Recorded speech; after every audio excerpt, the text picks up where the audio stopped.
Uncharted 4 sold 2.7 million copies in its first week of launch, and it has then sold 15 million copies. At an average of $35 per copy, it makes Sony $525 million rich. I mean, that's enough money for all of us to be gaming en masse by 2025. Now that the Uncharted Legacy of Thieves collection is finally out on the PS5, is Sony trying to rip us all off by selling the same goddamn game repackaged in a PS5 disc box, or is it actually worth your and my 8-second attention span? Watch through the video to save 50%, and I'm not kidding, while you upgrade to the new Legacy of Thieves collection. Gameplay is up first. The game is made from the ground up for the next generation PS5 console, which means you can see some obvious improvements in resolution and frame rate. There are 3 resolution modes. The first one is fidelity mode. We all expected this, a native, super clear, crystal, sharp as hell 4K image, which is logged at a nearly flawless 30 frames per second. I wasn't able to notice any dips at all, which actually made me think that this game could have easily benefited from a Ratchet & Clank Rift Apart treatment, which made the game play at 40 FPS. So yeah, that could have been implemented here. The second mode is a performance mode, which runs at a silky smooth 60 FPS. But the caveat is, of course, the resolution drops to 1440p. Now, I wasn't really able to see a major difference between 4K and 1440p. So I think you will enjoy this mode for sure. And finally, a performance plus mode. Now, I didn't expect this, but I ended up enjoying this one the most. It runs at a blazing 120 FPS with the resolution being dropped again to 1080p. Now, this of course looks a lot softer, but with the improvements in the input lag, this mode is just fantastic. Now, there is no DSR support, dynamic resolution scaling, on this game, and of course on any of the other Naughty Dog games, but I would have loved to see it implemented here. Since the PlayStation 5 console is so powerful, it could have easily benefited from it. So if you have a display or a monitor like me, which actually runs at 144 Hz, you can play this game at 120 Hz 1080p. The performance mode dropped to 110 FPS in Uncharted 4 and as low as 90 FPS on Uncharted Lost Legacy. But since the frame rates are so high,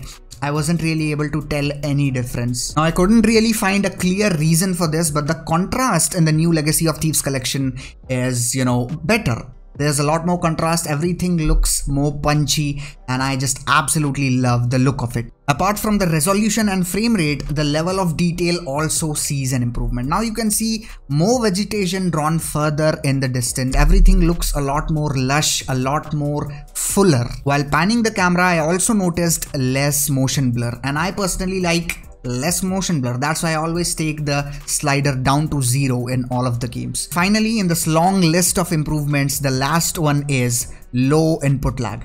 When you play this game at 120 Hz, which I absolutely recommend if you have a monitor like me, God bless my monitor, you can expect a lot more control when you're firing a gun, when you're taking headshots, when you're driving a vehicle. Everything just feels a lot more responsive. Benjamin, we don't want crystal clear 4K. We don't want 120 Hz. Is there anything else here for us? Well, boys, you got a PlayStation 5. So you're gonna get some 3D audio awesomeness. Everything feels more alive. There's just this sense of, life to everything. Everything feels wider and more natural. I absolutely love it. And the mixing in Uncharted games has always been phenomenal. So 3D audio, yeah, that's something that you have to take a listen to.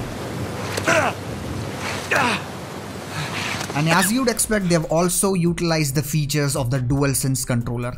The adaptive triggers feel amazing, the haptics are awesome, and when you're actually firing a gun or you're in the menu, it actually helps you in the gunplay. But yeah, it's nothing crazy, not like Returnal or Ratchet & Clank, but yeah, it's definitely there, and I think it adds another layer of immersion to your gameplay. The most noticeable improvement is you cannot go to the bathroom or grab a cup of coffee while the game is loading, and that is because the PS5 SSD is actually lightning fast. Since the game has been built from the ground up, The game actually loads in 3 freaking seconds. That is just crazy. It just fades into black. Game comes on. While on the PlayStation 4 or the PlayStation 4 Pro consoles, it took more than 90 seconds in some areas. When other developers are offering free upgrades for their games like Last of Us 2, Ghost of Tsushima, Days Gone, Horizon Zero Dawn, all run at 60 FPS now. Does this collection make any sense for you? Well, the best part is you can pay 500 bucks Indian rupees or $10 to upgrade from your existing PS4 versions. Even if you own one of these games, Uncharted 4 or Lost Legacy, you can just pay 500 rupees and upgrade to the entire collection. Now I'm gonna segue to my trick to getting these games for 50% discount. Well, now that the games are delisted from the digital store, how can you save money? Just go down to the link in the description. Get Uncharted 4 for as low as $8.99 and pay 500 rupees on the PlayStation Store and get the entire package for 1500 bucks. Well, it's not all rainbows and butterflies. There is no multiplayer mode, and it's a damn shame because I absolutely love Uncharted multiplayer modes. It's so much fun with your friends, and it's crazy to me why Sony doesn't have their multiplayer mode included in this collection when it's actually meant to be a complete package. If you're lucky enough to own a PS5 console and you've never played any of the Uncharted games, now is the best time to embark on the journey to find Ganesha's tusks in Uncharted Lost Legacy. But the real question is, can Sony save themselves by selling million more units of this game now that Xbox has acquired Activision Blizzard? You definitely want to check that story out because it is freaking epic, and you want to subscribe, guys, because I want to keep my dream of gaming on Mars alive.